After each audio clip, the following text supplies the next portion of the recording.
Well, welcome to the TAPPA webinar series. Christina. Thank you for joining us today. This is the introduction to accurate staffing calculations and benchmarks.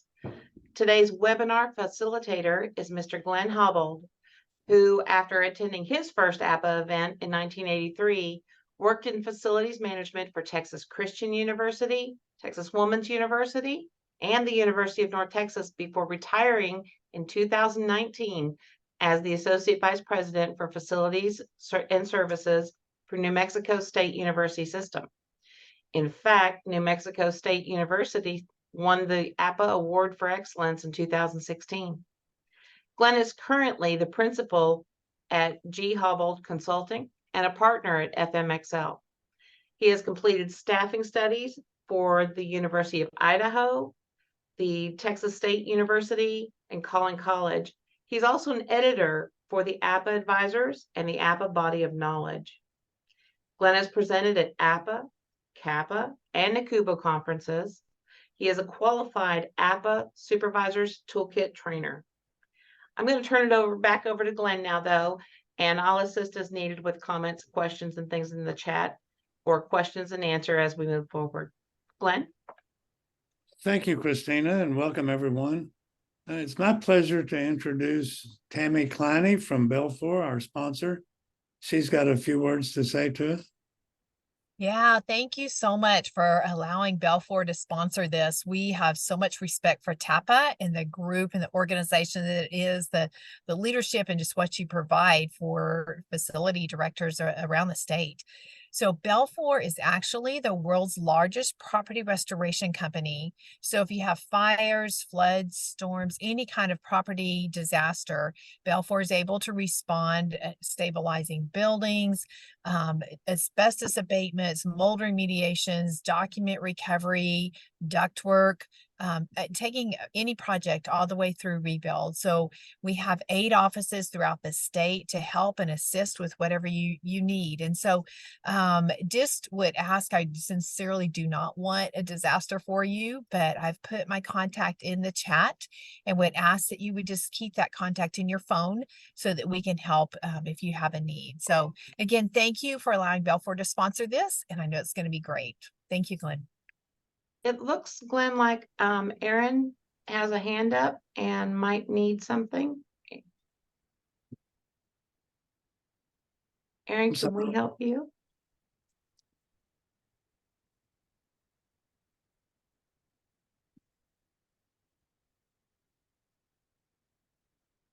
Oh, never mind. Did you need something, Aaron? Okay, we'll keep going. Okay, well, thank you. And we can always, if we need something, they can jump in. So thank you all for coming. I'd like to give you just a little background about me.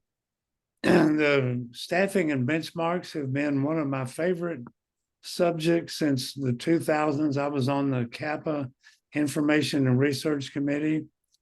David Reynolds and I wrote a Center for Facilities Research. First, we did a research project and we wrote a paper, a presentation, and it was fairly well received. And we were asked to create a chapter on budget recharge in the body of knowledge.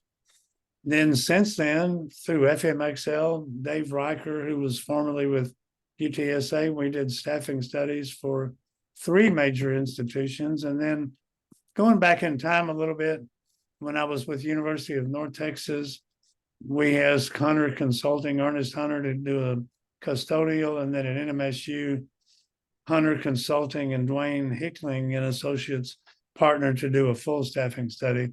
So I've worked for Texas Women's University, University of North Texas, New Mexico State, and everywhere I've just been interested in this, whether through research or my own experience. So it's very near and dear to my heart. We're gonna, with an hour, we're only gonna have time to take a high level view. And so we're just gonna fly over at 50,000 feet and look at it. Here's a brief schedule, and this is as much for me as it is all of you, so that I can keep on time and get you finished on time. We're going to do an introduction. We've done that. Background and data gathering.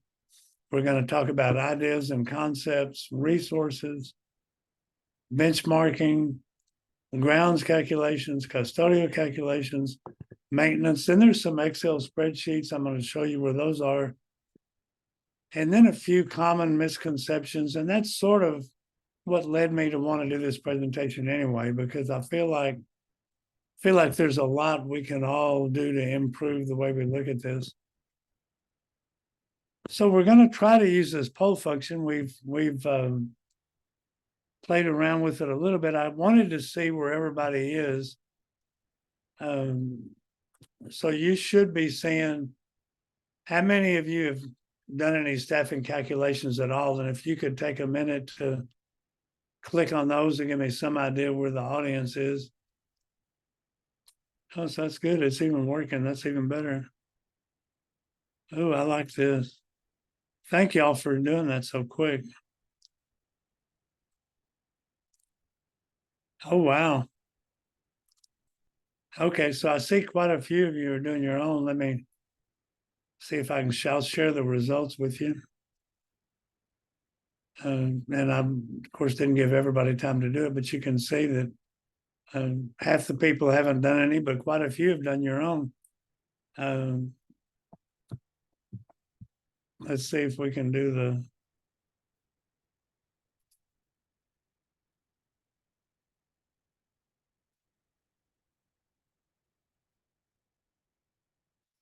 If it'll let me do the next one.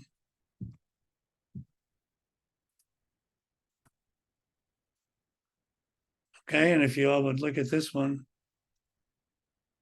are you planning to hire someone, or you want to learn how to do your own, or just curious about what resources we have?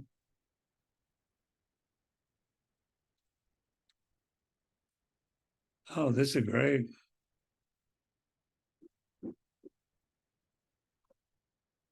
Okay, well, thank y'all for jumping on that one. Here you can see the results. Again, I think it's wonderful that people want to do it.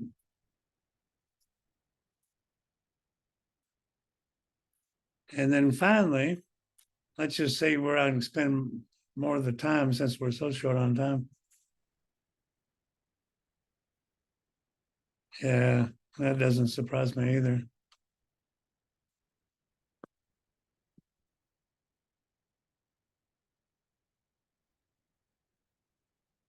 Okay. Here, I'll let y'all see the results. Most interest is in maintenance, and that doesn't surprise me. Okay. Well, thank y'all for that. That helps guide me a little bit. Okay, so for questions, if you have any, we're going to use the chat today. If you'll find that little chat button, and Allie and Christine are going to monitor that for me. So let's just dive right in. Granularity, and I'd like to speak to granularity because, as you'll see as we get into this, there are, we can look at rough benchmarks. We can calculate it down to the half a custodian. Granularity represents time and money. It just takes time and money, but we have, as they say, we have the technology to do all that. So what you need to consider is, what's the value to you? And then kind of goes to the questions, what's the goal? And I think you need to ask yourself, what is the goal? And I'm kind of interested in, so Chris mentioned that I'm doing some work for TAPPA Advisors. If you didn't know, TAPPA Advisors now has a consulting service, and it goes through Don Guckert, and I'm mostly just editing the reports, but there's quite a lot of interest right now in staffing. My little firm has done 3 firms. There's a couple of RFPs out on the web right now. TAPPA Advisors has done 15 or so. And it's all brought about, I think, the change in how we do higher ed. There's more online, there's less traffic on campus. The campuses are older, deferred maintenance is still a problem. And y'all know all that, but there have been a lot of changes as we come out of COVID, and there's a lot of interest in doing these staffing studies. But I think you need to ask yourself, what is the goal? Is it to convince your people they're not overworked? And good luck with that. Or is it to convince your boss you need more people? Also, good luck with that. But this will help, I think.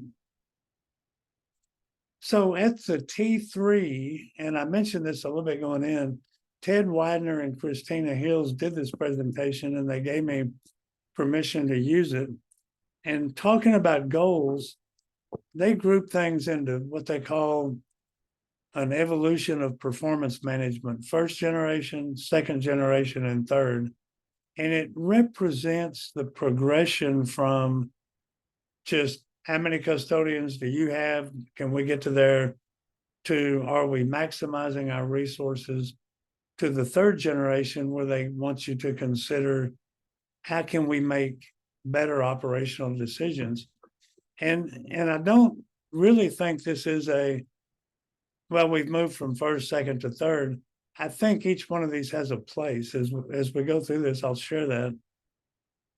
So the first generation, you'll all be familiar with this: annual facilities, operating expenses, cost per gross square foot, cost per standard FTE, facility condition index. I believe everybody should know what that is. And then purchased utilities, energy cost per square foot. Pretty common comparisons that we all like to make all the time.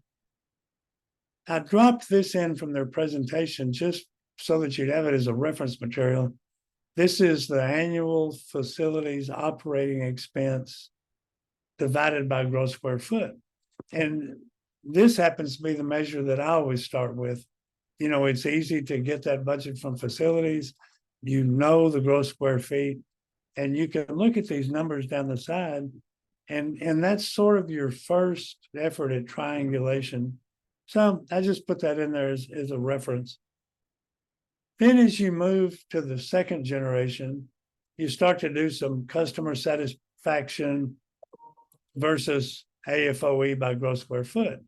And of course, these are some of the things Ted loves to dive into. And you wouldn't be surprised to know that customer satisfaction goes up generally the more that we spend. Facility condition index, same way. And so are you starting to see some results from the metrics that we're looking at? And then third generation, you know, the thing about comparisons and benchmarks, if I compare New Mexico State to Texas Women's University, it really doesn't speak to anything other than the comparison, right? They may be so dissatisfied over at Texas Women's University that they're ready to fire Chris and everybody else. But here I am trying to compare myself to them. So the next step is to move a little forward to develop goals. Do we want to get that FCI down? Do we want to score 90% satisfaction? And then, you know, the plan, do, act cycle of continuous improvement, you evaluate it and then modify it. And of course, add resources if you need to, right? Hopefully. So it begins also with any of your benchmarking and metrics begin with gathering data. And I put some of them up here. I put them up here really so we could talk about them. You know, size of institution. And we're going to get into where some of the common errors can occur. Size of institution. Are you going to include auxiliaries or not? How about the med school? How about that branch campus? What if you're a community college and you have 5 campuses? FM employees and categories. We're going to talk a little bit later about utilities. Some people put electricians in the plant. Some people put them in the MEP shop. Space types, you need some pretty good space inventory. And unlike some of the clients we've had, I think Texas is pretty far ahead of the game and at least sort of forces all the institutions to have a good space inventory. Number of buildings, you know, a lot of little buildings. In New Mexico State, we had a whole lot of little ag buildings that just chewed up time. Plant operating data, if you want to compare plant operations, is very hard to compare. Facilities operating costs, purchase utilities, institutional cost, the gross institutional expenditures is asked for in some of the benchmarks. Grounds, zones, or acres, you'll want to have org charts, current replacement value. And I will say, just as a consultant that is, and for work with APPA advisors and on my own, I think you would be surprised. Some of you are sitting there saying, well, we've got all that. What's the deal? I think you would be surprised to know that quite a few places do not have these. So I wanted to get all that up there. And then some more basic ideas and concepts before we dive into the metrics. You know, time to hire. This was something that Ernest Hunter brought to my attention. You can have vacancies and you can have approved positions, but if your time to hire is extremely long, it makes an impact, and it makes a big impact on your staffing calculations. It makes a big impact on your benchmarks and how you compare. Again, whether you go with a third party or whether you do it yourself, you need to make sure you are thinking positions versus FTE, because I'll assure you, even more so now than ever, everybody has a lot of vacant positions. And so when we say, how many electricians do you have? Are we talking about electrician positions? Are we talking about field positions? And then here's another one that just gets commingled constantly: cleanable versus net assignable versus gross square foot. And I think, again, the Texas institutions are probably good on the last two, maybe not so good on the first one. And so if you want to do some of these comparisons, you'll need to go back and make sure that you can break these out. If you're not familiar with the FICM, and I think most of you probably will be, that's where you're going to get classifications from, as you'll see when we get to the maintenance calculations, which is what everybody was interested in, or half of you anyway. Facilities condition index, that's asked for in numerous comparisons. And then it seems self-explanatory, but one of the things we find is maintained and manicured, and everybody has really more than two different ground areas, not just maintained and just mowed. So you'll need, and very few people have accurate breakdown of anything other than just these two. So I want you to think again. It's helpful to me, and it will be helpful to you. Think resources, not just budget or staff. I tend to think of all of it as the resources. And then you got to think about FTE calculations. And then, as you'll see as we go through this, I think it's pretty important. So this is an example of how hours may break down. And I brought this, I actually brought this out of an APPA advisor's report to somebody that engaged them. And it was figured total compensated hours. Everybody starts with 2,080, right? And you know where that comes from.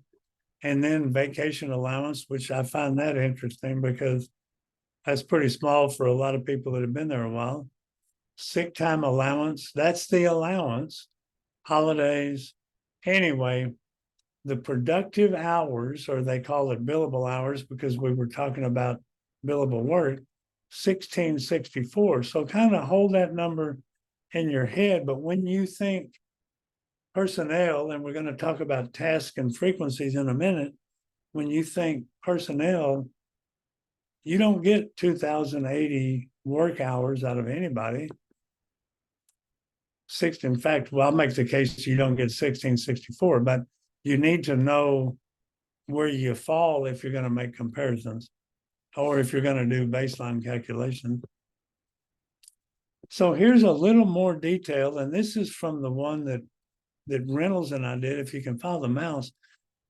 This is from the body of knowledge chapter, and we didn't put a name on it because it had some numbers, but this was the NMSU electric shop calculations from FY09, where we calculated the rates. Now, we were pretty proud of this because we had just got Asset Works and we had a pretty extensive tracking. And so we could go back and see what the average person used. And so we took a holiday, sick leave, and annual leave, and we grouped it together. Average shop time. The shop time was cleaning the shop and training. And I think everybody would agree with me when, now we do the conflict of interest training and we do the Title IX training and we do the asbestos. And so those are non-productive time. Whether you choose to count that or not, it's still non-productive time. And so when we pulled up all our work orders, 1371 was what we were getting. Now, that's kind of important, right? Because if we're going to do time and task on custodial, we're getting 300 less than they're using in the guidelines, as you'll see in a minute. So again, that's the kind of thing, if you can pull that, excuse me, I jumped ahead there. If you can pull that from your work order system, you'll be ahead of the game. And I kind of like this work order productivity, percentage productivity, 66% by the time you take it all out. So food for thought. This slide is so overused, but I still like it anyway. If you don't know where you're going, any road will take you there. And we use that, and Christina and Ted used it in theirs, about the service levels. Now, I think most of you are familiar with the service levels, and I got to zoom in a little bit, but so here's grounds, level of attention, state of the art. And, and I'm guilty of this too. And one of the things I really like about doing a presentation is you learn. I mean, you learn so much. And I'll show you what I learned out of this in a minute. I'll zoom back out. But there's the ground service levels. And we all kind of look at that, or at least I used to, and would just stick my thumb on and go, yeah, I think we're level 2. Most schools, really, out of the ones that we've looked at across the board, most schools will either say, we want to be level 2, but we're going to fund it level 3. We're going to be so efficient, we're going to get to level 2. And I think there may be some optimism with that. Some schools would just say, yeah, we want to be level 3. When you look at the TAPPA FPI, you can put that in there. It's an input in there. But it's also a dollar or a resource input, right? Custodial is the same way. We can zoom in a little bit just to show you. I don't think anybody, except maybe some of the medical schools, perhaps, orderly spotlessness. 2, I think if you could get to 2, wow, I'm impressed. Again, quite a few schools will shoot for 3 and don't even fund 3, to be honest with you, when you look at the resources that you ought to have. And then maintenance, and I'm not real sure why they detail the maintenance so much. But you can see again. So in the maintenance one, there's some that are quantified a little more. Customer service and response time in a week or less. So that's kind of cool, I think, to give you some guidance. Now, here's the part that I thought was interesting. In the operational trilogy that I'm going to encourage everybody to invest in, I had never seen this before, actually a direction on how to actually do the calculations, so that I don't just say, oh, I think we're level 2. Oh, I think we're level 3. Let me advance that slide. So if you've got 13 attributes, or one of them is 18, you would plot each one by the closest description, add the cell values, then look at the service values, and then come up with your score, right? I mean, you can even do weighted averages, and this is all in the book, but you can see, so they come out to 2.68, halfway between the 2.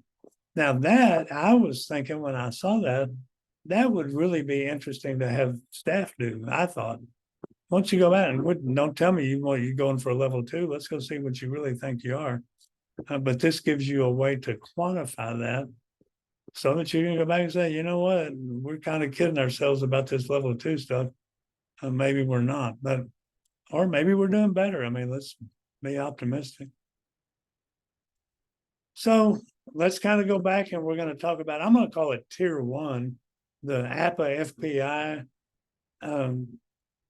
Hopefully everybody knows that you can participate in this.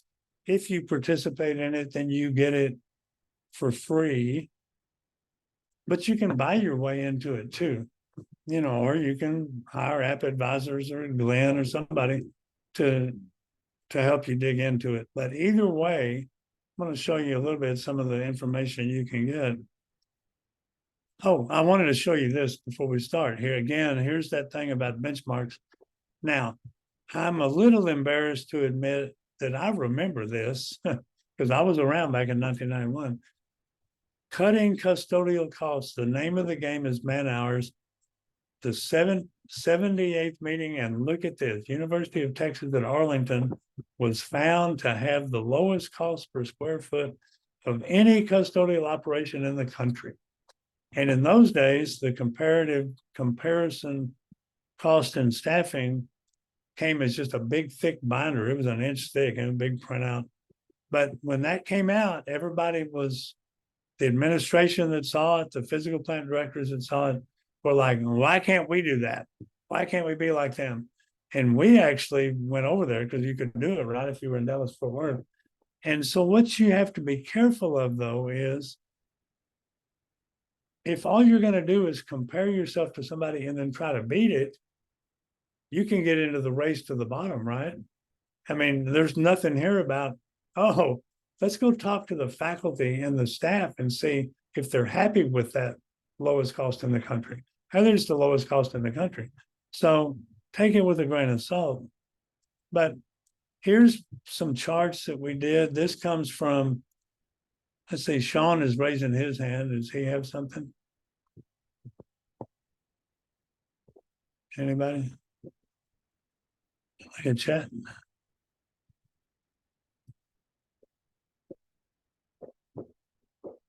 Oh, yeah, about the 15-minute break.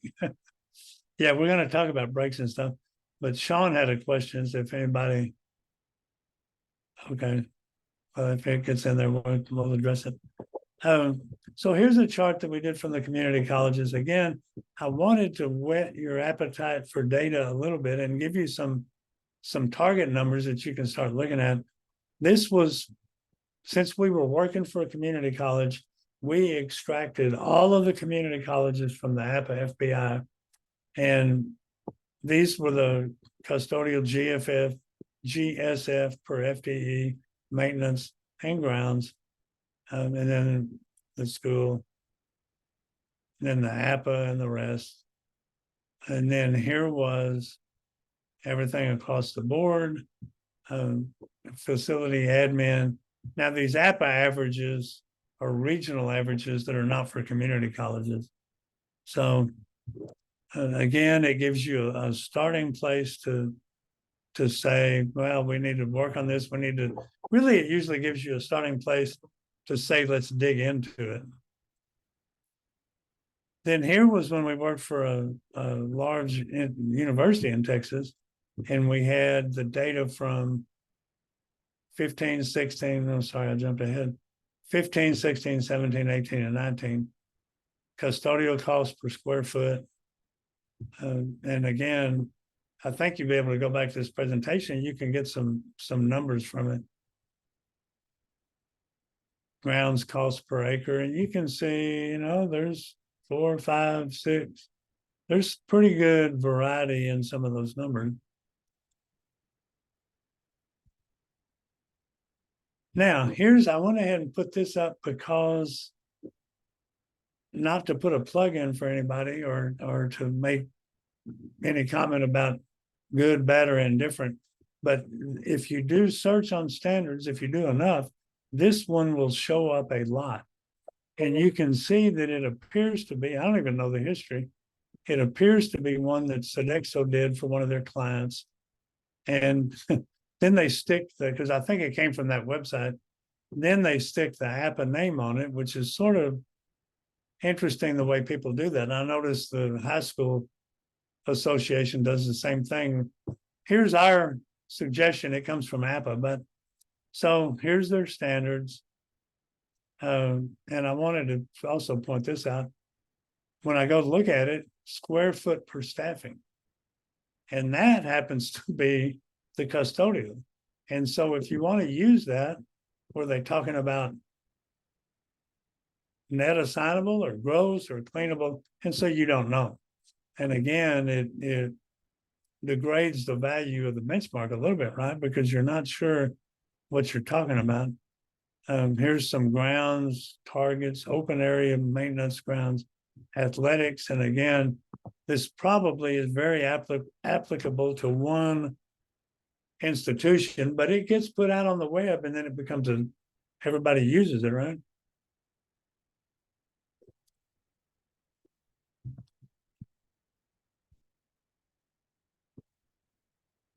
So I wanted to hit on some resources. Let me check my time. There are unlimited resources. And so hopefully I can save you some time and point you to some useful ones. So in the body of knowledge, which everybody has access to, Steve Gilsdorf wrote the chapter on cleaning operations. And even though we're just talking about benchmarks and staffing today, I just can't say enough about the usefulness of all this data. This is all the things it covers. He does a fantastic job, but we're not going to get in. We don't have time for all of it. I did want to point out, he mentions 3 different ways to figure staffing. One is the raw square footage, which is like we saw in that chart, 1 custodian per so many. And he talks about, come on in there, advance. The fixture method, I had never seen the fixture method till I read that article. And then the type of space. And that's where we're going to kind of close out, where you take the 33 room types as defined, where includes the tasks, frequencies, times necessary to complete the work for the various levels. And then you can project the anticipated outcome of appearances. So, okay. So here's what he gives us. And again, I know I'm just throwing up a lot of data, but this becomes the basis for the calculations. Each level in each category, cleanable square foot per custodian. And I think in the literature, he talks about new. I think he may be talking about when they added a building, they could go through and say, well, we need 4 more custodians. But these calculations form the basis for the time and task. That takes us to the trilogy. And this will be something I do.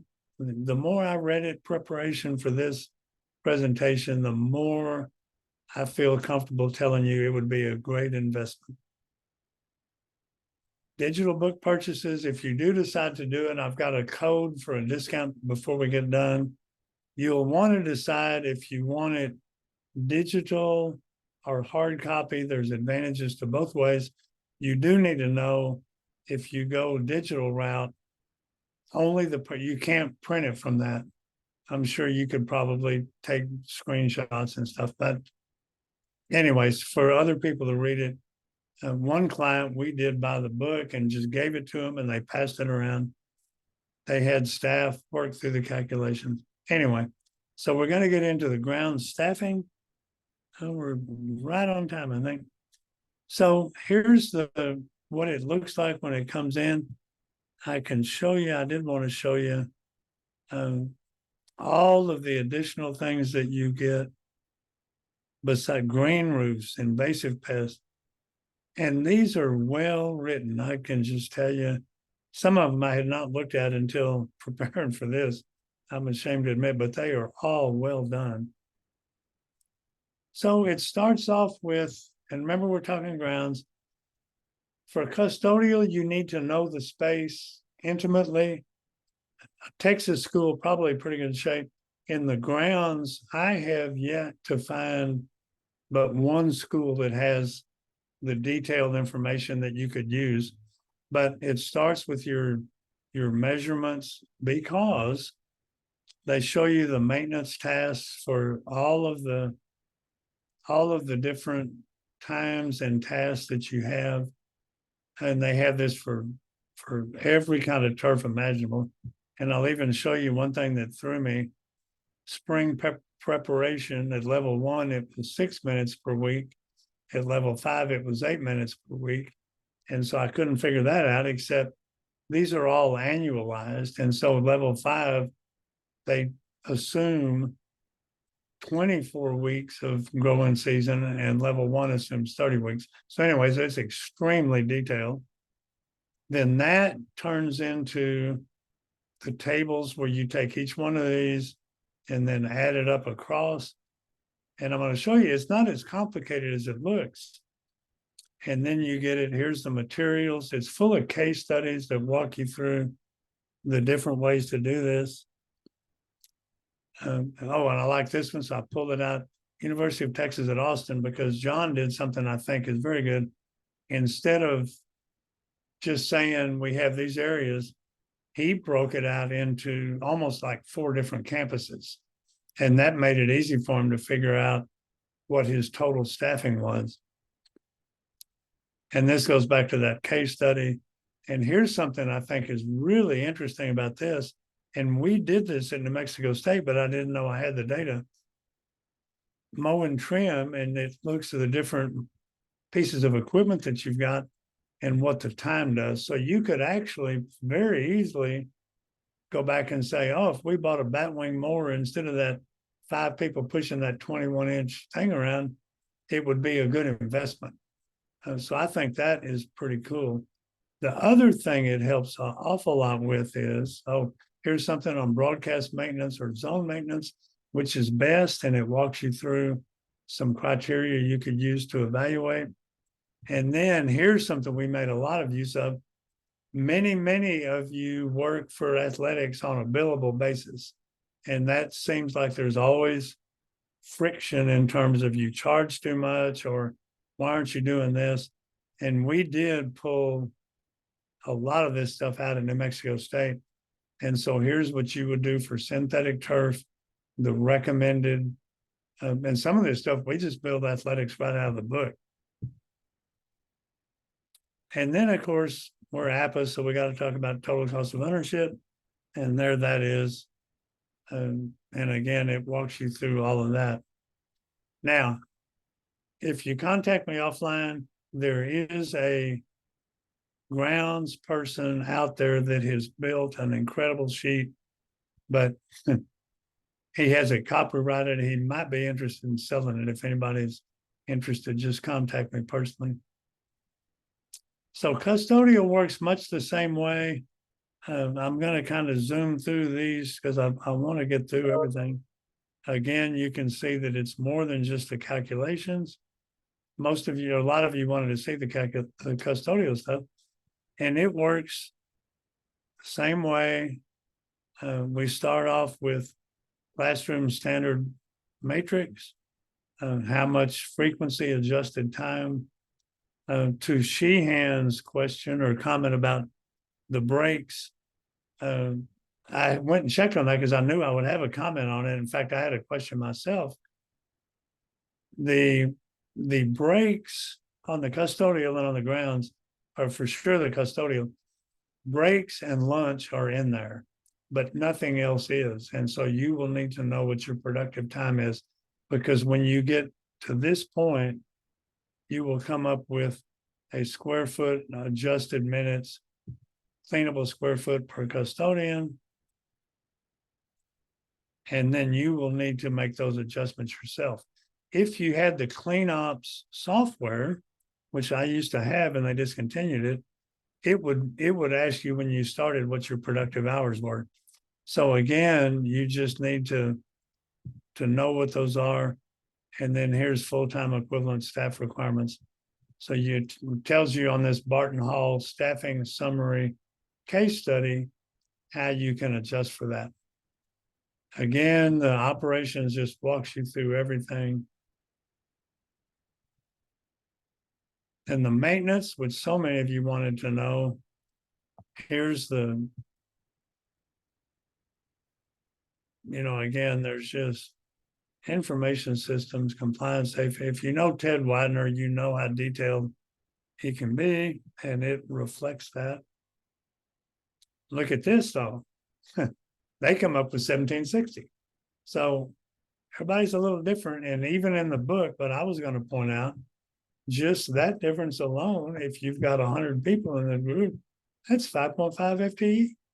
So if you're looking for free 5 more FTE and you have 100 people, go work on that. And pretty amazing, really, when you think about it. The new tables, they have updated the time. Here's something I wanted to point out to you. Researchers and instructors have been assigned normal maintenance functions. You know what I'm going to say, and some of you may not want to hear it. We have given away some of our work. We say we can't do that. They take it over, and then it becomes something they do instead of us. And I'm not sure that's all that positive, but that's just my personal opinion. Something else that changed, I thought you'd be interested in Texas, this is coordinating board data, 2001, there was no, in public, there was no online education. By 20, and look at this, 18 and 19, it had jumped up to 20%. So before COVID, you have 1/5 of the people are not on campus as much, right? And then now it's gone crazy, and the data isn't out yet, but I'm really curious to see where that's going to fall off. But does that affect workload? Yeah, particularly custodial, right? Somebody was even telling me they can drive around campus at class change now, and they couldn't used to, and that's why. So on your maintenance, these are the adjustment factors. Let's go back. Here's the way that works. If you can break your space down, classroom, laboratory, office, and residential, for each maintenance level, trades, maintenance, staffing per million square foot. Then there's some adjustments, and we're going to show you what those are, but this helps you convert the space. This is an adjustment if all you have is assignable to gross or vice versa. Different student populations, campus size, adjustment factor for age, for facilities, for FCI, and I'm going to just show you that. And then for Carnegie classification. And you plug all that in there and make the adjustments, and it will show you how many FTEs you need. I wanted to slide over here and show you something and go this way. This is a calculator that I built, an Excel spreadsheet, and you can put the numbers in here. And so you put in the gross square foot per classroom, laboratory, office, residence halls. You get this number, and it'll fill these in across for you. This is easy to do in Excel, and just change that to 200. You can see it drops those down. I hadn't quite finished this, but I was trying to really dress it up. You can see you want to take the FCI. Let's right here is the final FTEs, this line. Let's change it from FCI of above 30 to 5, and it comes down pretty good. So it allows you to make the different adjustments for age, facilities, mission. Again, I'd be willing to share that. And you'll notice it's just the MEP people. There's some more information in the book, and there's a lot of information on studies that they did that help you figure the breakdown. And you can come up with how many maintenance, how many mechanics, how many electrical. Can make it as detailed as you like.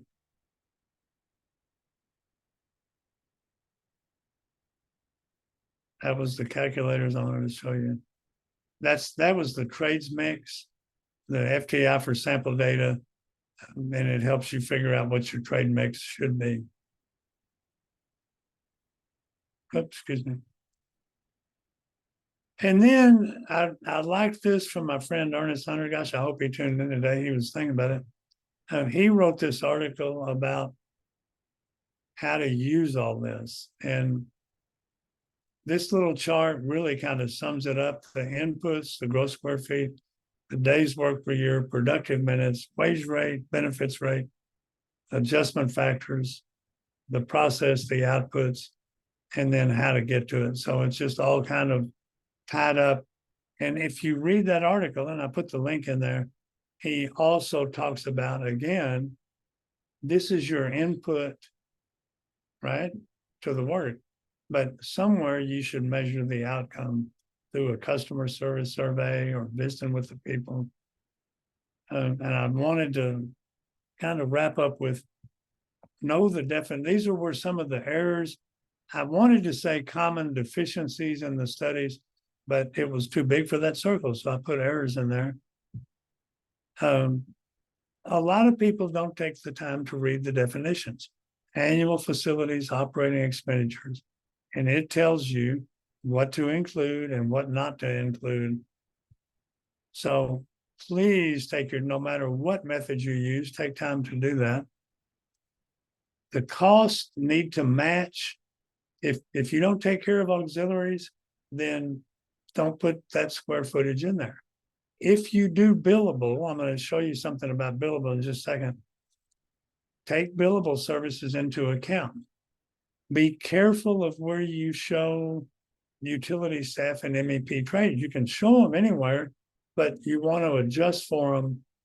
And the FBI gives you some direction on how to do that. If you use a third party, make sure that your third party knows how you're doing that. And then know that of all those guidelines that I showed you, there was no extra services in there. In fact, they talk about if your custodians also do some add-on functions, be sure you account for that. Restorative work would be one of them, perhaps. As to billable services, I do feel like I know more about billable services than probably anybody, because with Dave and I did write that chapter. People make it complicated, but forget dollars. If you're going to calculate with any accuracy and you bill for work, just figure out how many hours that you bill, and you'll know that. And then divide that by your productive hours. If you don't know, estimate it. And then divide the two. And that's how many FTEs you had tied up doing billable work. So you can account for that in your calculations. And I will tell you that is where I got interested in this years ago, because people tend to not do that, or they don't do it correctly. And then whatever you use for a rate is whatever you use. But if you compare hours to hours through FTE, you've matched the resources to the task in the area. So I like to tell everybody, when we do a study, Ernest can tell you, using his software, he can tell you, Glenn, you need 82.5 custodians. But I'm going to tell you that really that gets to be a triangulation at the end of the day. And you want to look at your FTE, you want to look at your cost, you want to look at calculations, you want to take all these things together, and then you want to find out if your customers are happy or not. And if they're not, then can you live with that? Can you and your boss live with that? Or do you need to add some more resources? And you can get that batwing more, or you can add people. Just think of it as resources. Finally, I don't think there is such anything as more with less. It's just what's going to be not done. I think you can always improve on communications. And this is my pet peeve, integrity, because I see time and time and time again, people will do the calculations and go in and say, man, I don't have enough electricians. Look how many electricians they have. And they don't look at, or they don't publicize, well, what about grounds, or what about, and you can level all that stuff out. So I think facilities has had a little bit of a credibility problem. If you're going to look at staffing at the organization, look at it holistically. And first, see if there's anything you can do. Finally, for those of you, and I don't think it's very many, there is an EH&S staffing calculator, so I just mentioned it, if that's out there, if anybody needs it. And my final thought, the questions that you need to ask, are your resources adequate? And are the outcomes acceptable? I'm a simple person. At the end of the day, you need to be able to go back and tell your people, hey, you know what? We have enough people to do this. And here's how I figure that out. And you need to be able to talk to your boss. This is what people think. We're level 3. We scored level 3. This is what you're funding. So are you and the president happy with that? And you need to communicate that. So that's my sermon for the day. If we have any questions, you can dig it out in chat. And then we're going to talk about upcoming events, the TAPPA conference. And Christina is going to add something here in just a second. I wanted to get this TAPPA code out. TAPPA 2023. If you want to buy that trilogy package until Friday, and you thank Anita if you do that. Oh, and you're going to get CEUs for this. But anyway, so I told Anita we were doing this, and I said, I want a code. And so she was kind enough to give us a code, TAPPA 2023. And I really hope some of you buy those books and share them with your staff.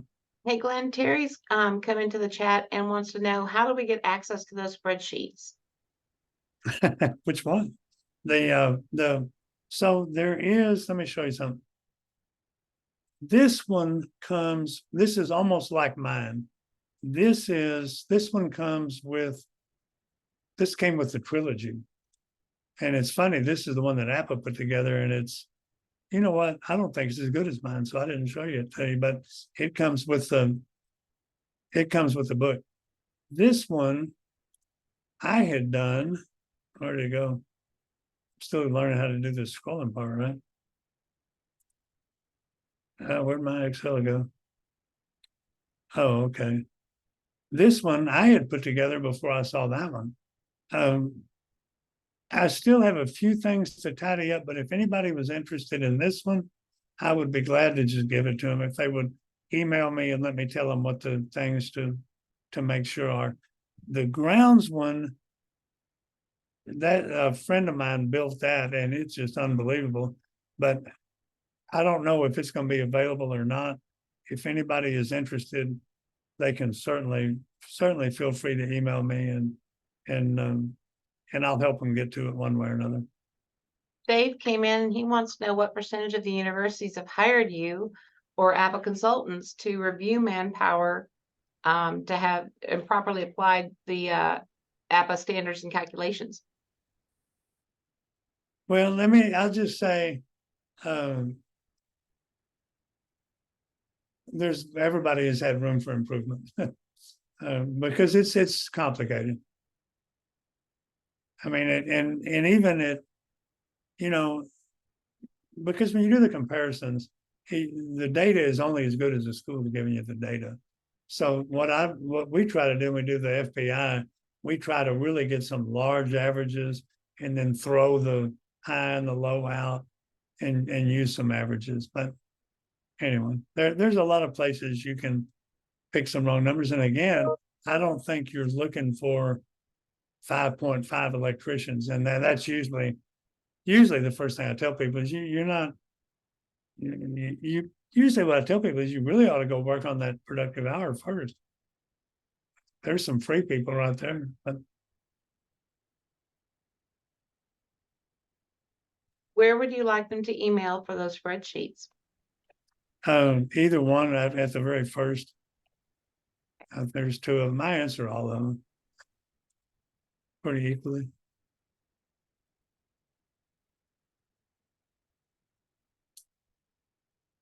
Anything else?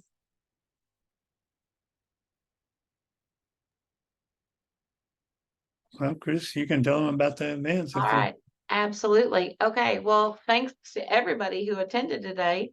I'm going to provide the emails in the chat before we sign off here. Please take a moment to mark your calendars for the next TAPPA regional roundup, Warming up. This is going to be an in-person event scheduled for Thursday, November 9th in Lubbock, Texas. It's a joint event presented by TAPPA and the Texas Association of Healthcare Facilities Management, TAPPA.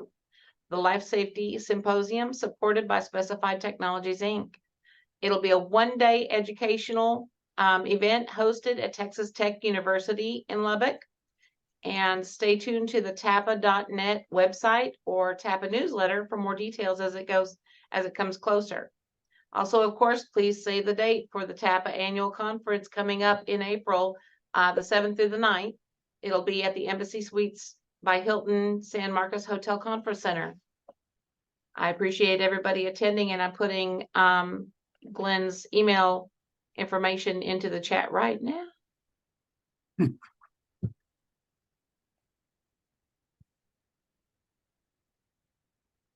And thanks, David Reynolds. All